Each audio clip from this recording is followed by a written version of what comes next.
Hello दोस्तों।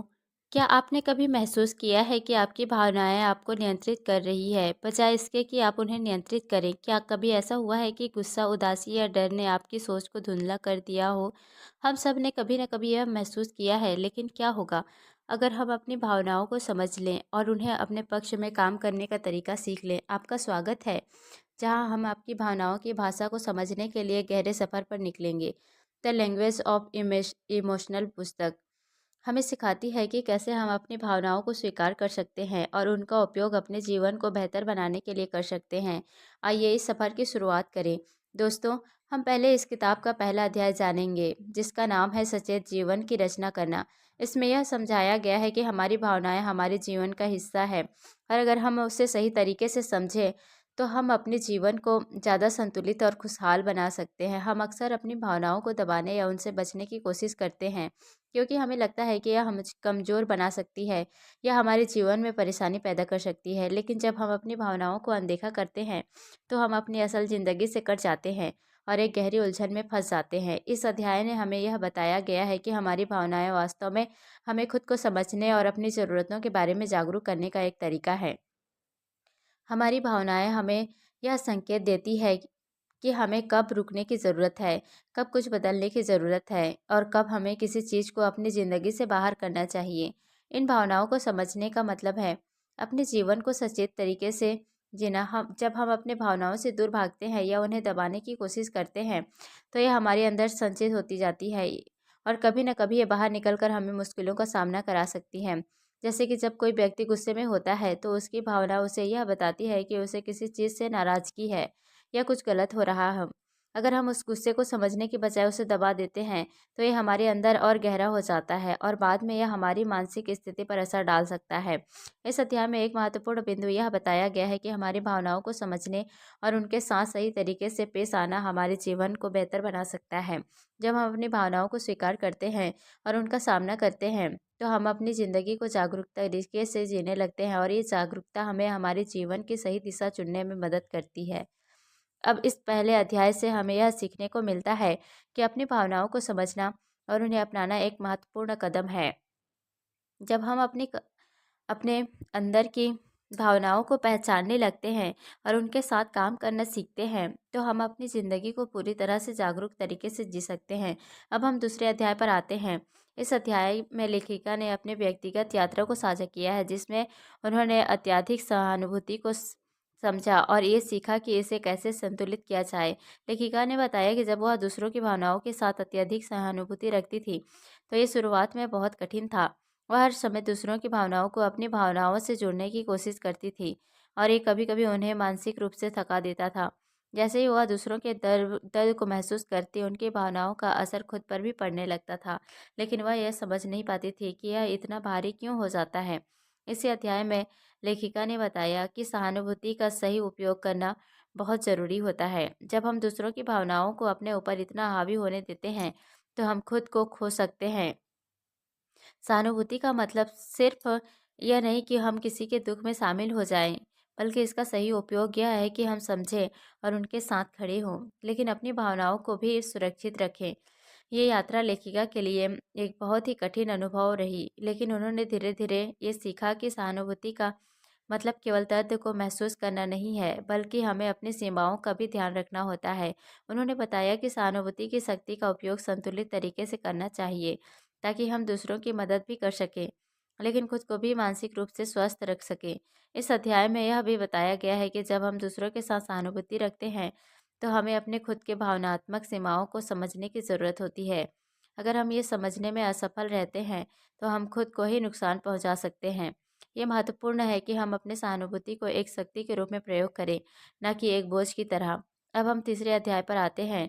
इस अध्याय में लेखिका ने यह बताया है कि कैसे हमारी भावनाओं और विचारों में भ्रम और उथल-पुथल पैदा होती है और ये हमें असल उद्देश्य और दिशा से कैसे हटा सकती है। लेखिका ने इस अध्याय में बताया कि हमारे अंदर जो भावनाओं को का तूफान उठता है, वह अक्सर हमारे जीवन की स्पष्टता को धुंधला कर देता है। जब हम अपनी भावनाओं को सही से नहीं समझ पाते या उनसे बचने की कोशिश करते हैं, तो ये हमारे मन में उलझन पैदा कर देती है। जैसे किसी नदी में उथल पुथल हो, वैसे ही हमारी भावनाएं भी बिना किसी दिशा के बहती रहती है। हम अपनी ज़िंदगी के उद्देश्य से भटक जाते हैं और कभी नहीं समझ पाते कि हम क्यों महसूस कर रहे हैं जो हम महसूस कर रहे हैं। लेखिका ने यह भी बताया कि हम इतने भ्रमित क्यों होते हैं। इसका कारण हमारी सोच और समाज में फैले विचारधाराएं हैं। अक्सर हम जो महसूस करते हैं वह समाज के दिए गए पैटर्न और मान्यताओं से प्रभावित होता है। ये मान्यताएं और विचार हमें यह समझने से रोकते हैं कि हम कौन हैं और हमें क्या चाहिए। इस अध्याय में एक महत्वपूर्ण बिंदु यह है कि जब हम अपने भीतर की आवाज़ को सुनने और समझने की बजाय बाहरी प्रभावों से प्रेरित होते हैं, तो हम अपनी असली पहचान और उद्देश्य से दूर चले जाते हैं। लेखिका ने हमें यह सिखाया कि हमें अपने अंदर की उथल-पुथल को शांत करना और अपने असल लक्ष्यों और इच्छाओं को समझने की ज़रूरत है। तभी हम मानसिक शांति और आत्म संप्रभुता हासिल कर सकते हैं। अब हम चौथे अध्याय पर आते हैं। इस अध्याय में लेखिका ने यह बताया है कि कैसे हम अपनी भावनाओं को समझ लें और सही दिशा में बढ़ने के लिए एक सहायक और समझने वाले नेटवर्क की आवश्यकता होती है। इस अध्याय में लेखिका ने एक बहुत महत्वपूर्ण बिंदु पर प्रकाश डाला। अपनी भावनाओं को अकेले संभालने के बजाय हमें अपने आसपास ऐसे लोगों का समर्थन लेना चाहिए जो हमारी भावनाओं को समझते हों। अक्सर हम अपनी भावनाओं को अकेले ही नकारते या दबाते रहते हैं क्योंकि हमें लगता है कि अगर हम दूसरों को दिखाएंगे तो हमें कमज़ोर समझेंगे। लेकिन लेखिका ने बताया कि जब हम अपनी भावनाओं के साथ अकेले रहते हैं तो हम उन्हें ठीक से समझ नहीं पाते और वे और जटिल होती जाती है। लेखिका ने उदाहरण दिया कि जैसे गांव में सभी लोग मिलकर रहते हैं और एक दूसरे की मदद करते हैं, वैसे ही हमारी भावनाओं को भी एक सुरक्षित वातावरण चाहिए जहां हम उन्हें बिना डर के व्यक्त कर सकें। इसका मतलब यह नहीं है कि हमें सभी से अपनी भावनाओं को साझा करना चाहिए, बल्कि इसका मतलब यह है कि हम उन लोगों का चयन करना चाहिए जो हमें समझे और हमें स्वीकार करें। यह हमें खुद को समझने और अपनी भावनाओं को संतुलित करने में मदद करता है। इस अध्याय में यह भी बताया गया है कि हमें अपनी भावनाओं को नियंत्रित करने और उनका सामना करने के लिए आत्म संवेदनशीलता और आत्म स्वीकृति की आवश्यकता होती है। जब हम अपनी भावनाओं को स्वीकार करते हैं और उनका सही तरीके से समर्थन प्राप्त करते हैं, तो हम अपने मानसिक और भावनात्मक स्वास्थ्य को बनाए रख सकते हैं। यह हमें भावनात्मक रूप से स्वस्थ और संतुलित बनाता है और हमारी यात्रा में एक सकारात्मक दिशा दिखाता है। अब हम 5वें अध्याय पर आते हैं। इस अध्याय में लेखिका ने यह बताया है कि कैसे हम अपनी सच्ची पहचान को खो सकते हैं और अपनी असली भावनाओं को पूरी तरह से महसूस कर सकते हैं। इस अध्याय में लेखिका ने बताया है कि हम अक्सर अपनी इस सच्ची भावनाओं और स्वभाव से दूर हो जाते हैं क्योंकि समाज, परिवार और रिश्ते हमें कुछ और बनने के लिए प्रेरित करते हैं। हम अपनी आत्मा को ढूंढने के बजाय बाहरी दुनिया की उम्मीदों और दबावों के अनुरूप खुद को बदलने लगते हैं। इससे हम खुद को पहचानने में असमर्थ हो जाते हैं और हमारे भीतर एक खालीपन का एहसास होता है। लेखिका ने यह बताया कि जब हम अपने भीतर की आवाज़ को सुनते हैं और अपने असली स्वभाव को अपनाते हैं, तो हमें अपने जीवन में संतुलन और शांति मिलती है। हमें यह समझने की ज़रूरत कि हमारी असली पहचान क्या है और हमें कौन सी चीज़ें खुश रखती है। जब हम अपनी इच्छाओं और ज़रूरतों के प्रति ईमानदार होते हैं, तो हम अपने असली स्वभाव को पुनर्जीवित कर सकते हैं। इस अध्याय में एक महत्वपूर्ण बिंदु यह था कि हमें अपने जीवन के लिए स्थान बनाने की आवश्यकता है, ताकि हम अपने स्वभाव को समझ सकें और उसे पूरी तरह से जी सकें।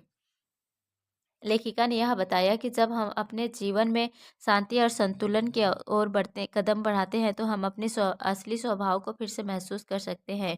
यह हमें हमारे जीवन के उद्देश्य को पहचानने में मदद करता है और हम खुद को पूर्ण रूप से समझने लगते हैं। अब हम छठे अध्याय पर आते हैं। इस अध्याय में लेखिका ने यह बताया है कि कैसे हम अपने जीवन में मौजूद मौजूद लक्षणों और आदतों को समझ सकते हैं और उन्हें कैसे अपने विकास के रास्ते में बदल सकते हैं। इस अध्याय में लेखिका ने यह बताया कि हम सभी के जीवन में कुछ न कुछ विकर्षण होते हैं जो हमें हमारी असली भावनाओं से दूर ले जाते हैं।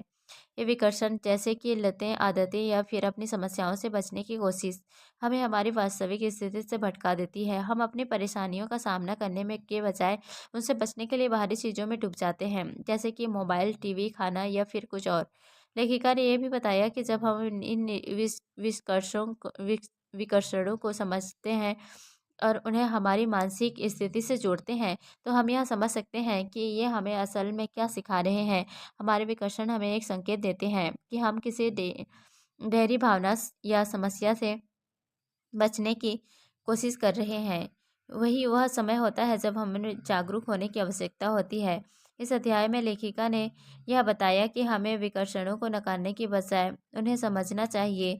जब हम ये समझते हैं कि हमारी लतें या विकर्षण हमारे अंदर के डर और अनिश्चितताओं को छिपाने के तरीके हैं, तो हम उससे छुटकारा पाने के लिए एक सच्चे प्रयास की शुरुआत कर सकते हैं।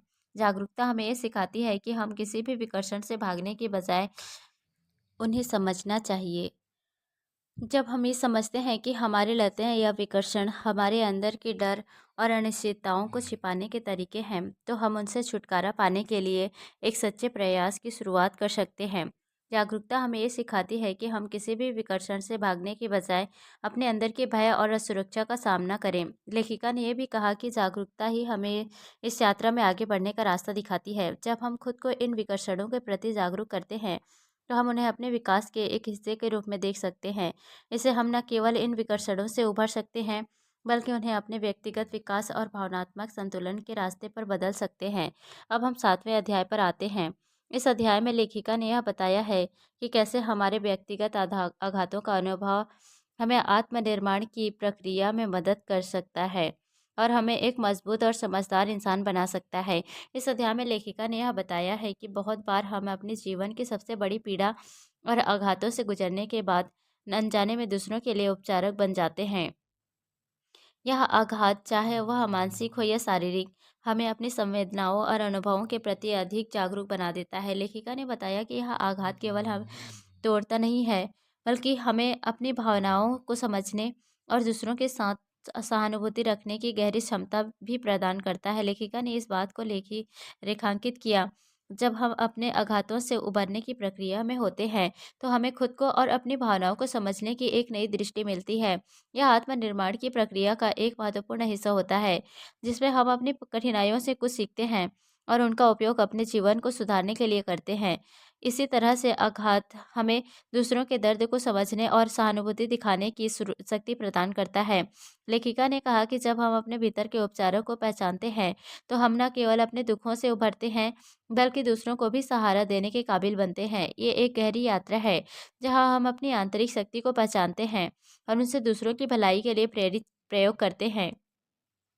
इस अध्याय में यह भी बताया गया है कि आत्मनिर्माण में आधार का एक बहुत बड़ा योगदान होता है। जब हम अपने व्यक्तिगत संघर्षों का सामना करते हैं, तो हम अपने अंदर की ताकत को समझते हैं और उसे अपने जीवन के उद्देश्य को पूरा करने के लिए प्रयोग करते हैं। इस यात्रा में आघात से उभरने के बाद हम एक नए रूप में उभरते हैं, जो हमें अपनी पूरी क्षमता का उपयोग करने में मदद करता है। अब हम 8वें अध्याय पर आते हैं।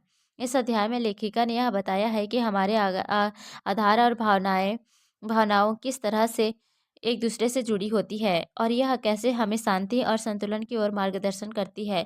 इस अध्याय में लेखिका ने यह बताया कि आधार केवल एक शारीरिक या मानसिक दर्द नहीं होता, बल्कि यह हमारी भावनाओं में गहरे असर डालता है। जब हम किसी भी प्रकार के आघात से गुजरते हैं, तो हमारी भावनाओं, जैसे कि गुस्सा, उदासी, दर या भ्रम, उन्हें बहुत प्रभावित करती है। लेखिका ने इसे पानी के रूप में वर्णित किया है। जैसे जल बिना किसी बंधन के बह रहे, ठीक उसी वैसे ही हमारी भावनाएं भी मुक्त रूप से बह सकती हैं, बशर्ते हम उन्हें स्वीकार करें, उन्हें सही तरीके से समझें। लेखिका ने यह भी बताया कि आघात के समाधान में भावनाओं की भूमिका बहुत महत्वपूर्ण होती है। जब हम अपनी भावनाओं को महसूस करने और उन्हें पूरी तरह से अनुभव करने की अनुमति देते हैं, तो यह हमें आघात से उभरने और हीलिंग की प्रक्रिया में मदद करता है। जैसे पानी हर चीज़ को शुद्ध कर देता है, वैसे ही जब हम अपनी भावनाओं को समझने और अनुभव करने की प्रक्रिया में रहते हैं, तो वह हमारे मानसिक और भावनात्मक रूप से शुद्ध कर देती हैं। इस अध्याय में लेखिका ने यह भी स्पष्ट किया कि आभार को दबाना या नकारना हमारी भावनाओं को और भी अधिक जटिल बना देता है। इसलिए अपनी भावनाओं का अनुभव करना और उन्हें बिना किसी डर के बहने देना हमें स्वस्थ और संतुलित जीवन की ओर ले जाता है। यह प्रक्रिया हमें अपने भीतर शांति और स्थिरता पाने में मदद करती है। जैसे जल हमें शांति और नवीनीकरण की भावना देती है। लेखिका ने यह बताया कि हमें अपनी भावनाओं को पूरी तरह से स्वीकार करने की ज़रूरत है, क्योंकि यही हमें घर घर लौटने जैसा अनुभव दिलाती है। हमारी भावनाओं में हमें अपने अंदर की सच्चाई और शक्ति को पहचानने में मदद करती है और यही आधार के समाधान का असली रास्ता है। अब हम 9वें अध्याय पर आते हैं। इस अध्याय में लेखिका ने प्रेम को एक भावना के रूप में नहीं, बल्कि एक स्थिर और सतत वचन के रूप में प्रस्तुत किया है। इस अध्याय में लेखिका ने प्रेम के बारे में एक नया दृष्टिकोण प्रस्तुत किया है। हम आमतौर पर प्रेम को एक भावना मानते हैं जो अचानक उत्पन्न होती है और कभी-कभी गायब भी हो जाती है। लेकिन लेखिका के अनुसार प्रेम एक भावना नहीं है, बल्कि यह एक स्थिर वादा है। प्रेम का अर्थ केवल भा केवल भावनाओं का अनुभव करना नहीं है, बल्कि यह एक प्रतिबद्धता है जो समय के साथ विकसित होती है और स्थिर रहती है। लेखिका ने बताया कि जब हम किसी से प्रेम करते हैं, तो यह केवल एक क्षणिक एहसास नहीं होता, बल्कि यह एक गहरी समझ और समझौता होता है। प्रेम एक ऐसा वादा है जिसे हम लगातार निभाते रहते हैं, चाहे परिस्थितियाँ कैसी भी हो। प्रेम का असली रूप तब दिखाई देता है जब हम अपनी भावनाओं को एक और स्थिरता की ओर मोड़ते हैं और उस व्यक्ति के साथ अपने संबंध को समय के साथ विकसित करते हैं। इस अध्याय में लेखिका ने यह भी कहा कि प्रेम को एक भावना मानने से हम अक्सर अपने रिश्तों में उतार-चढ़ाव का अनुभव करते हैं। लेकिन जब हम प्रेम को एक स्थिर वादा मानते हैं, तो हम यह समझते हैं कि किसी भी रिश्ते में प्रेम का मतलब केवल अच्छे या रोमांटिक क्षण नहीं होते, बल्कि यह उन कठिनाइयों और संघर्षों को भी स्वीकार करना होता है, जो हम एक साथ साझा करते हैं। लेखिका ने यह स्पष्ट किया कि प्रेम में स्थिरता लाने के लिए हमें अपनी भावनाओं को नियंत्रित करना और अपने रिश्ते को एक समझौते के रूप में देखना चाहिए। प्रेम एक विकल्प है जिसे हम हर दिन चुनते हैं और यही इसकी असली शक्ति है। अब हम 10वें अध्याय पर आते हैं। इस अध्याय में लेखिका ने हमें 5 महत्वपूर्ण माइंडफुलनेस प्रभाव से परिचित कराया है, जिसे हम अपने जीवन में सहानुभूति और जागरूकता बढ़ाने में मदद करते हैं। इस अध्याय में लेखिका ने बताया कि जीवन में आने वाली हर समस्या का समाधान हमारी भावनाओं और मानसिक स्थिति को समझने में छुपा होता है। हम अक्सर अपनी भावनाओं को अनदेखा करते हैं या उन्हें नियंत्रित करने की कोशिश करते हैं, लेकिन लेखिका का मानना है कि यदि हम अपनी भावनाओं को पूरी तरह से महसूस करते हुए जागरूकता से जीवन जीने की कोशिश करें, तो हम उन समस्याओं से उभर सकते हैं जो हमें मानसिक रूप से परेशान करती हैं। लेखिका ने 5 सहानुभूतिपूर्ण माइंडफुलनेस प्रथाओं के बारे में बताया, जिनकी मदद से हम अपनी भावनाओं को न केवल समझ सकते हैं, बल्कि उन्हें स्वीकार भी कर सकते हैं। लेखिका ने 5 सहानुभूतिपूर्ण माइंडफुलनेस प्रथाओं के बारे में बताया, जिनकी मदद से हम अपनी भावनाओं को न केवल समझ सकते हैं, बल्कि उन्हें स्वीकार भी कर सकते हैं। एक सहानुभूतिपूर्ण ध्यान। इसमें हमें अपने अनुभवों और भावनाओं को बिना किसी निर्णय के पूरी तरह से महसूस करना होता है। जब हम अपनी भावनाओं को पूरी तरह से महसूस करते हैं, तो हम उन्हें बिना किसी डर के समझ पाते हैं। 2. स्वयं देखभाल का अभ्यास। यह अभ्यास हमें अपने आप को प्यार करने और स्वीकार करने के लिए प्रेरित करता है। जब हम खुद से सहानुभूति रखते हैं, तो हम अपने जीवन के अन्य पहलुओं में भी सहानुभूतिपूर्ण बनते हैं। 3. सांस की जागरूकता। यह अभ्यास हमारे मन और शरीर को शांत करने में मदद करता है। सांस की गहरी और संयमित धारा हमें मानसिक स्थिति में संतुलन बनाए रखने में मदद करती है। 4. ध्यान केंद्रित करना। इसमें हमें अपने विचारों को एक ही स्थान पर केंद्रित करने की कोशिश करनी होती है, ताकि हम मानसिक शांति प्राप्त कर सकें और अपने उद्देश्य पर ध्यान केंद्रित कर सकें। 5. आभार का अभ्यास। इस अभ्यास के माध्यम से हम अपनी ज़िंदगी में जो कुछ भी अच्छा है, उसके प्रति आभार व्यक्त करते हैं। यह हमें सकारात्मकता और संतोष का अनुभव कराता है। लेखिका ने बताया कि इन प्रथाओं का अभ्यास करने से हम अपनी मानसिक स्थिति में सुधार ला सकते हैं। साथ ही हमारी भावनाओं के प्रति जागरूकता भी बढ़ती है। जब हम अपने जीवन में सहानुभूति और माइंडफुलनेस को अपनाते हैं, तो हम अपने आंतरिक संघर्षों से बाहर निकल सकते हैं और अपने जीवन को शांति और संतुलन से भर सकते हैं। अब हम 11वें अध्याय पर आते हैं। इस अध्याय में लेखिका ने यह बताया है कि हमें अपनी सभी भावनाओं को पहचानने और अनुभव करने के लिए कैसे खुद को तैयार करना चाहिए। इस अध्याय में लेखिका ने बहुत ही महत्वपूर्ण अवधारणा पर जोर दिया है। अपनी भावनाओं भावनाओं को पूरी तरह से स्वीकार करना और महसूस करना। हम अक्सर अपनी नकारात्मक या कठिन भावनाओं से बचने की कोशिश करते हैं, जैसे कि गुस्सा, डर या उदासी। लेकिन लेखिका के अनुसार यह ज़रूरी है कि हम अपनी सभी भावनाओं का स्वागत करें और उन्हें पूरी तरह से महसूस करें। हमारी भावनाएं हमारे अस्तित्व का हिस्सा है और जब हम उन्हें दबाते हैं, तो हम अपने पूरे अनुभव से बच रहे होते हैं। लेखिका ने इसे जल में प्रवेश करना कहा है। जैसे जल बिना किसी रोक टोक के बहता है, वैसे ही हमें भी अपनी भावनाओं को बिना किसी डर के महसूस करने की ज़रूरत है। जब हम अपनी भावनाओं को पूरी तरह से महसूस करते हैं, तो हम उन्हें पहचानने और उनसे सीखने में सक्षम होते हैं। यह प्रक्रिया हमें न केवल आत्म समझ की दिशा में आगे बढ़ने में मदद करती है, बल्कि हमारे जीवन के गहरे पहलुओं को वो उजागर करती है। इस अध्याय में लेखिका ने यह भी कहा है कि भावनाओं को स्वीकार करने से हम अपने भीतर एक नई शक्ति और संतुलन महसूस करते हैं। जब हम किसी कठिन भावना का सामना करते हैं, तो वह हमें हमारी वास्तविकता स्थिरता को समझने में मदद करती है। यही वजह है कि हमें अपनी भावनाओं से भागने की बजाय उन्हें स्वीकार करने और अनुभव करने की ज़रूरत है। इससे हम न केवल खुद को समझ पाते हैं, बल्कि दूसरों के साथ भी यह गहरे और सच्चे रिश्ते बना सकते हैं। लेखिका ने यह भी कहा है कि जब हम अपनी भावनाओं को पूरी तरह से महसूस करते हैं, तो हम उनसे संबंधित जीवन के अनुभवों को भी पूरी तरह से समझ पाते हैं। यह जागरूकता हमें अपने जीवन को और अधिक स्पष्टता और उद्देश्य के साथ जीने की शक्ति देती है। अब हम 12वें अध्याय पर आते हैं। इस अध्याय में लेखिका ने क्रोध को एक नकारात्मक भावना के रूप में नहीं, बल्कि एक महत्वपूर्ण और सम्माननीय भावना के रूप में प्रस्तुत किया है, जिसे हम सही दिशा में उपयोग कर सकते हैं। इस अध्याय में लेखिका ने क्रोध को एक प्रहरी के रूप में देखा है, जो हमारी भावनाओं और सीमाओं का संरक्षण करता है। हम अक्सर क्रोध को एक नकारात्मक भावना मानते हैं, जिसे हम टालना या दबाना चाहते हैं, लेकिन लेखिका के अनुसार क्रोध हमारी सुरक्षा की भावना को दर्शाता है और ये हमें हमारी सीमाओं के उल्लंघन के प्रति सचेत करता है। जब कोई व्यक्ति हमारी व्यक्तिगत या मानसिक सीमाओं को पार करता है, तो क्रोध एक प्राकृतिक प्रक्रिया के रूप में सामने आता है, जो हमें खुद को बचाने और अपनी स्थिति को समझाने में मदद करता है। लेखिका ने बताया कि जब हम क्रोध को ठीक से समझते हैं और इसका सामना करते हैं, तो ये हमें आत्मरक्षा और आत्मसम्मान की दिशा में मार्गदर्शन करता है। क्रोध हमें यह सिखाता है कि हम क्या चाहते हैं और क्या नहीं सहन कर सकते। यह हमें अपनी असहमति या नाराज़गी को व्यक्त करने का एक तरीका भी देता है, जो अक्सर रिश्तों में स्पष्टता लाने में मदद करता है। लेकिन जब हम क्रोध को असंतुलित या अनियंत्रित रूप से व्यक्त करते हैं, तो यह हमारे और हमारे आसपास के लोगों के लिए हानिकारक हो सकता है। इसीलिए लेखिका ने यह सुझाव दिया है कि हमें क्रोध को शांतिपूर्ण और विवेकपूर्ण तरीके से व्यक्त करने की आवश्यकता है, ताकि यह हमारी भलाई में योगदान कर सकें। सही समय और सही तरीके से क्रोध का उपयोग करके हम अपनी स्थिति को स्पष्ट कर सकते हैं और अपने रिश्तों को स्वस्थ बना सकते हैं। लेखिका ने कहा कि क्रोध को दबाना या अनदेखा करना इसके नकारात्मक प्रभाव को और बढ़ा सकता है, जबकि इसे समझकर और सही तरीके से व्यक्त करके हम इसका सही उपयोग कर सकते हैं।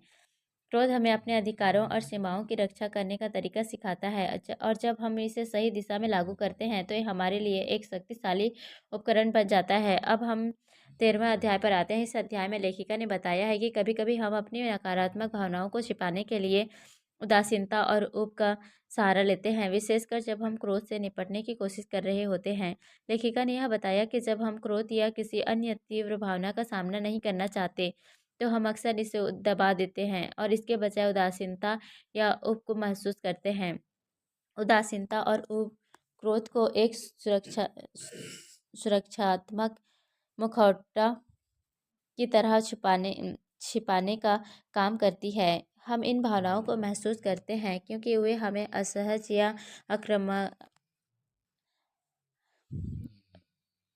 आक्रामक प्रक्रिया से बचने का रास्ता देती है। जब हम ऊब या उदासीनता महसूस करते हैं, तो यह सोच सकते हैं कि हम क्रोधित नहीं हैं, लेकिन असल में हम अपनी असल भावना से भाग रहे होते हैं। लेखिका ने बताया कि यह एक सामान्य प्रक्रिया है, क्योंकि कभी-कभी हमें यह डर होता है कि अगर हम अपने क्रोध को व्यक्त करेंगे, तो ये किसी को चोट पहुंचा सकता है या किसी रिश्ते को नुकसान पहुंचा सकता है। इस डर के कारण हम अपनी भावनाओं को दबा लेते हैं, लेकिन लेखिका के अनुसार यह एक अस्वस्थ तरीका है। क्रोध और अन्य नकारात्मक भावनाओं को दबाने के बजाय हमें उन्हें पहचानने और सही तरीके से व्यक्त करने की आवश्यकता है। उदासीनता और उबने का न केवल हमें अपनी असली भावनाओं से भागते हैं, बल्कि यह हमारे मानसिक और शारीरिक स्वास्थ्य पर भी बुरा असर डाल सकता है। जब हम अपनी भावनाओं को सही तरीके से नहीं व्यक्त करते, तो यह हमारी मानसिक स्थिति को और जटिल बना सकता है। लेखिका ने इसे एक चक्र की तरह बताया है, जहाँ हम अपनी भावनाओं को दबाने की कोशिश करते रहते हैं, लेकिन परिणाम स्वरूप हमें और अधिक मानसिक तनाव और उलझन का सामना करना पड़ता है। इसीलिए लेखिका ने यह सुझाव दिया है कि हमें अपनी भावनाओं को दबाने की बजाय उन्हें स्वीकार करने और उन्हें समझने की आवश्यकता है।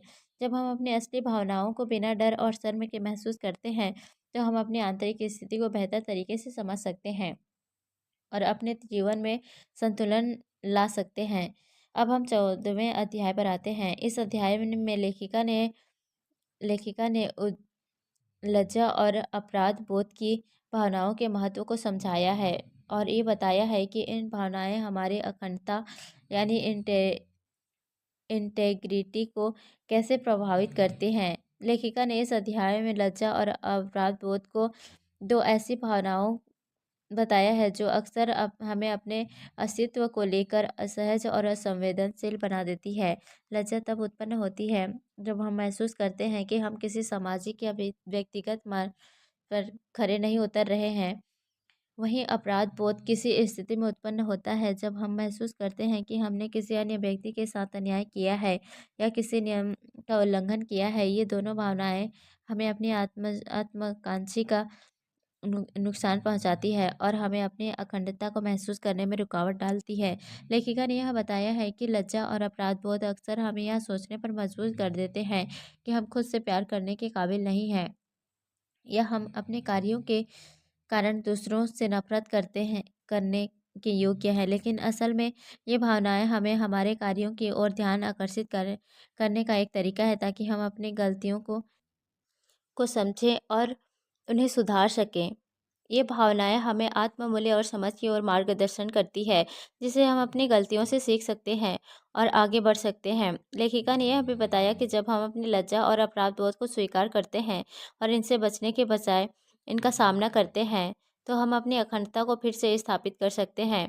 ये स्वीकार करना कि हमने कोई गलती की है, हमारे लिए एक सकारात्मक कदम है, जो हमें आत्म सुधार की दिशा में आगे बढ़ने के लिए प्रेरित करता है। जब हम इन भावनाओं को पूरी तरह से महसूस करते हैं और उनसे सीखते हैं, तो हम खुद को माफ़ करने और आगे बढ़ने का साहस प्राप्त करते हैं।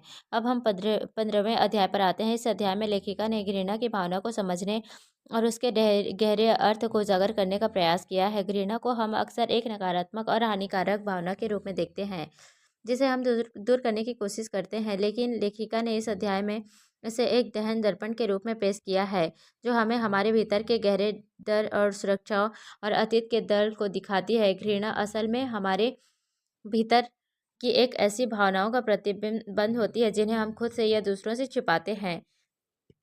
जब हम किसी के प्रति घृणा महसूस करते हैं, तो ये अक्सर हमारे भीतर की नकारात्मकता और असहमति को उजागर करता है। लेखिका ने यह बताया कि घृणा केवल एक आक्रामक भावना नहीं है, बल्कि यह हमें अपने गहरे डर और संकोच को पहचानने का अवसर देती है। जब हम घृणा को पहचानते हैं और उसका सामना करते हैं, तो हम खुद को और बेहतर तरीके से समझ पाते हैं। यह हमें हमारे आत्मसंस्कार और अस्वीकृति की प्रक्रियाओं को महसूस करने में मदद करता है, जिससे हम अपने भीतर की गहराई को समझ सकते हैं। घृणा का यह गहन रूप हमें यह सिखाता है कि कभी-कभी हम जो दूसरों से नफरत करते हैं, वह दरअसल हमारे अपने भीतर की समस्याओं और अस्वीकृत भावनाओं का प्रवर्तित रूप होता है। इस अध्याय में लेखिका ने यह भी बताया कि घृणा को स्वीकार करना और इसका सामना करना हमें हमारी आंतरिक स्थिति को बदलने का एक रास्ता देता है। जब हम अपनी घृणा को स्वीकार करते हैं, तो हम खुद को माफ़ कर सकते हैं और अपने भीतर के असंतोष को ठीक करने का प्रयास कर सकते हैं। यह भावना हमें आत्मनिर्भरता और आत्मनिर्णय की दिशा में एक कदम और बढ़ने का अवसर देती है। अब हम 16वें अध्याय पर आते हैं। इस अध्याय में लेखिका ने भय की भावना को समझने और उसे सही दिशा में उपयोग करने का तरीका बताया है। भय एक ऐसी भावना है जिसे हम आमतौर पर नकारात्मक मानते हैं और इसे हम जितना हो सके टालने की कोशिश करते हैं। लेकिन लेखिका के अनुसार भय को नकारात्मक रूप से नहीं देखना चाहिए। असल में भय हमारे जीवन का एक महत्वपूर्ण हिस्सा है और ये हमें हमारे अंतर्ज्ञान से जोड़ने का एक तरीका है। जब हम डर महसूस करते हैं, तो ये हमारे शरीर और मन का एक संकेत होता है कि हम किसी महत्वपूर्ण या चुनौतीपूर्ण स्थिति का सामना करने जा रहे हैं। वह हमें हमारे आसपास के खतरों से सतर्क करने और हमारी सुरक्षा की दिशा में कार्रवाई करने के लिए प्रेरित करता है। लेखिका ने इस अध्याय में बताया कि भय को समझने और उसका सामना करने के बजाय हम अक्सर उससे बचने की कोशिश करते हैं। हम डर के कारण खुद को पीछे खींच लेते हैं और अपनी संभावनाओं से दूर रहते हैं।